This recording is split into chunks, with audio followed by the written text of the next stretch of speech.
99% of people are not willing to do what it takes to make their dreams come true. The Marines have a saying, everybody wants to go to heaven, but nobody wants to die. The center of bringing any dream into fruition is self-discipline. You know, something as simple as food and eating. It's not about your body as much as it is about your mind. It's getting command of your mind to be able to choose actions that are in your own best interest. Every day we are choosing that's not in our own best interest.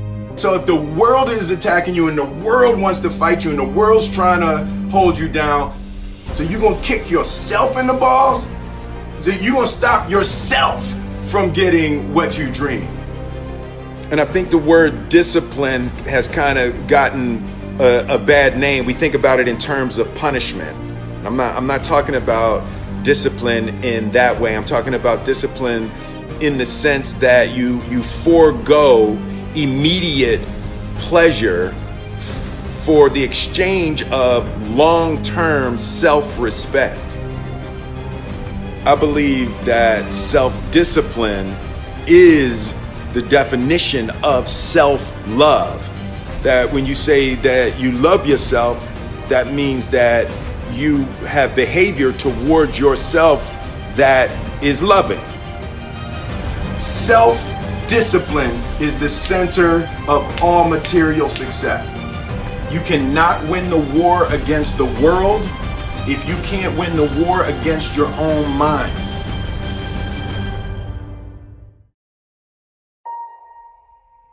Self-love is when you say to yourself, oh man, look, I know you and that girl got a real connection. I know y'all vibe, but that's your girl's cousin.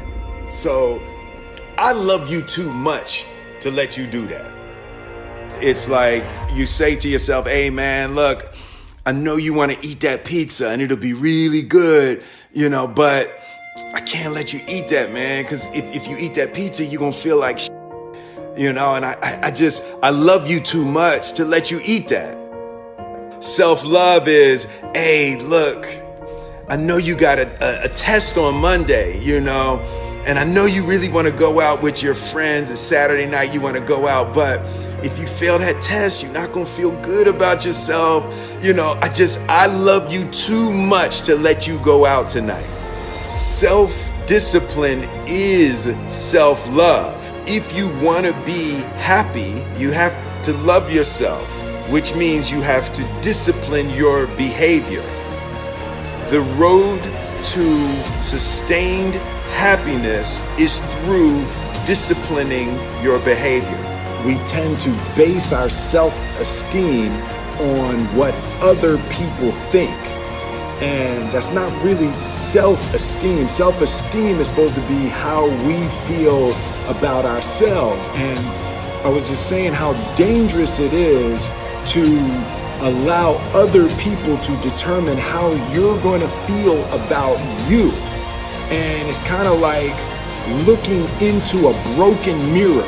You're going to look in a broken mirror and then change your face to try to look good in this defiled, busted, broken mirror. And it just, other people's opinions is a really way to determine how we feel about ourselves.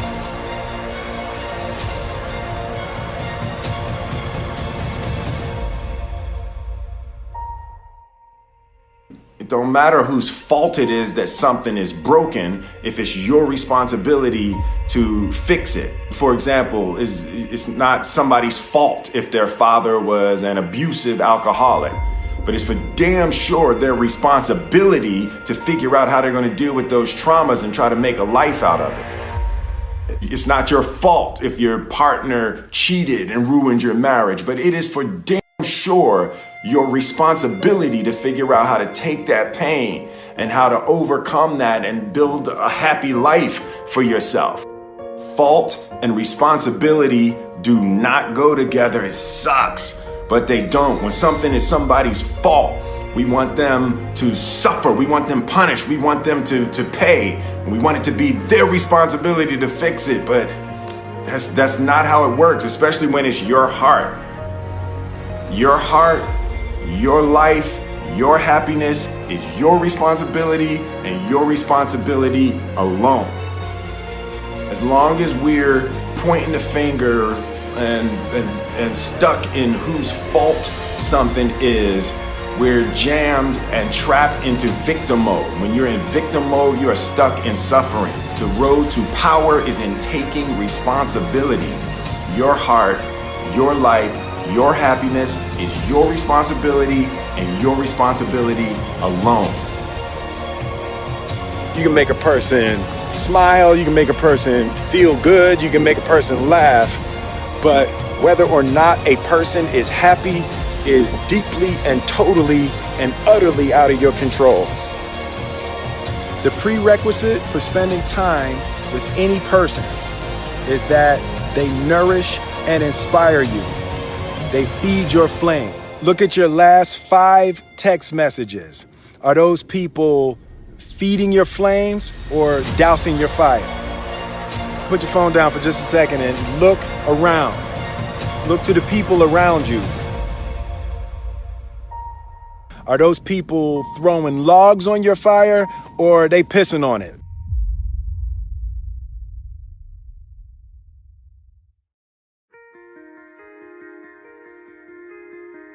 I want my life, I want my work, my family, I want it to mean something. And it's like, if you are not making someone else's life better, then you're wasting your time.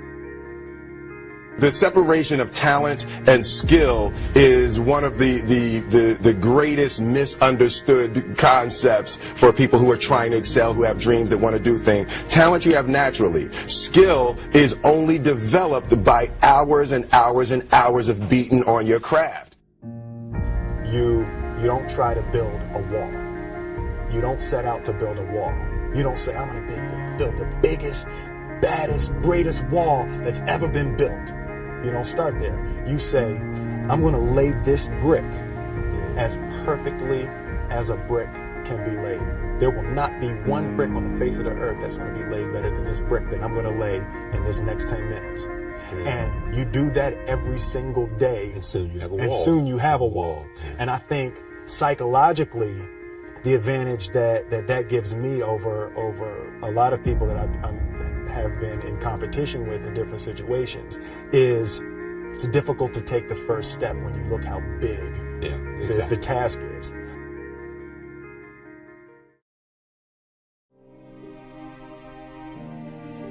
The definition of who I am is very clear to me, and it also redefines who I want to be, in that I know for a fact that I'm stronger than I thought I was.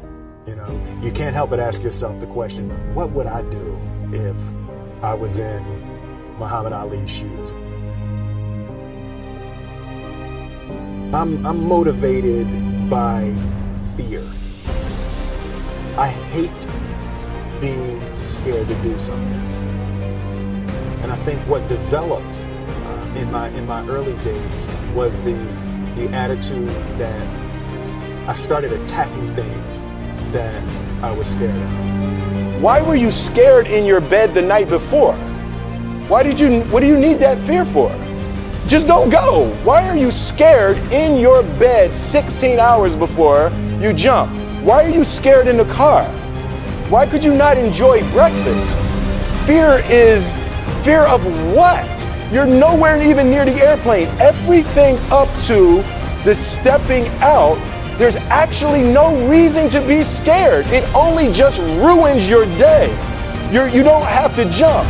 And then in that moment, all of a sudden, where you should be terrified is the most blissful experience of your life. And God placed the best things in life on the other side of terror.